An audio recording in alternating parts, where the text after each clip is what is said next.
नमस्कार, आप देख रहे हैं नेशन न्यूज 7 और मैं हूं आपके साथ आलोक। बुलेटिन की शुरुआत करते हैं इन बड़ी खबरों के साथ।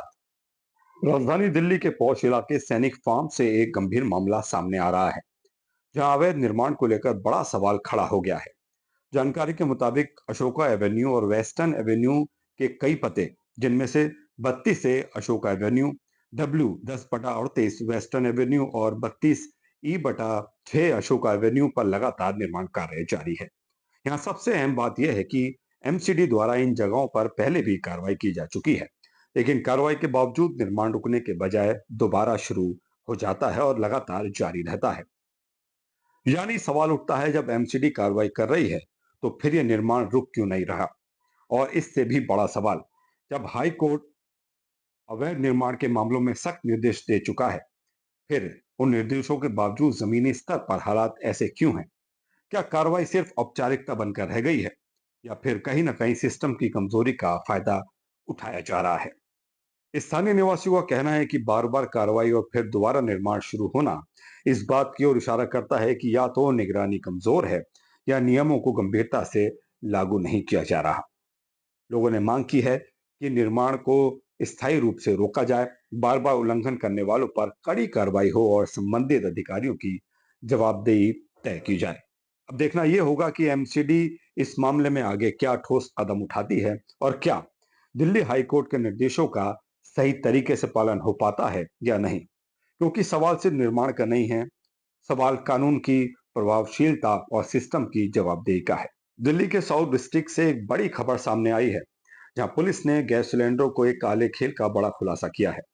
साउथ डिस्ट्रिक्ट पुलिस ने राजपुर खुर्द इलाके में एक अवैध एलपीजी सिलेंडर स्टोरेज का भंडाफोड़ करते हुए 223 सिलेंडर बरामद किए हैं और मौके से 2 आरोपियों को गिरफ्तार किया गया है। यह पूरा मामला 17 मार्च का है, जब स्पेशल स्टाफ को एक खुफिया सूचना मिली थी कि राजपुर खुर्द के जनरेटर वाली गली में बड़े पैमाने पर गैस सिलेंडर का अवैध भंडारण किया जा रहा है। सूचना मिलते ही एसआई अमित ग्रेवाल की अगुवाई में पुलिस टीम ने तुरंत मौके पर छापा मारा। छापेमारी के दौरान जो सामने आया वो बेहद चौंकाने वाला था। पुलिस ने वहां से कुल 223 इंडियन एलपीजी सिलेंडर बरामद किए, जिसमें शामिल थे 16 भरे हुए घरेलू सिलेंडर, 45 खाली घरेलू सिलेंडर और 162 खाली कमर्शियल सिलेंडर। इसके अलावा मौके से एक इलेक्ट्रॉनिक वेट मशीन और 8 सेफ्टी कैप भी बरामद की गई। पुलिस जांच में सामने आया कि पूरा गोदाम बिना किसी लाइसेंस और अनुमति के चलाया जा रहा था। इतनी बड़ी मात्रा में एलपीजी सिलेंडर इस तरह अवैध भंडारण न सिर्फ कानून का उल्लंघन है, बल्कि आसपास रहने वालों लोगों के लिए एक बड़ा खतरा भी साबित हो सकता है। मौके से गिरफ्तार किए गए दोनों आरोपियों की पहचान हितेश राठी और अरविंद कुमार के रूप में हुई है।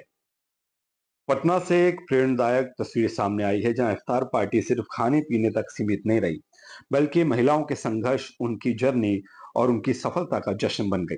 इस खास आयोजन में शहर की 25 से ज्यादा महिला कंटेंट क्रिएटर्स ने हिस्सा लिया और अपने अनुभव साझा किए। पटना में आलिया कुकबुक की आलिया मरियम और वैसा कैफे लॉन्च से जुड़े शब्बीर इवेंट्स की पहल पर एक खास इफ्तार पार्टी का आयोजन किया गया।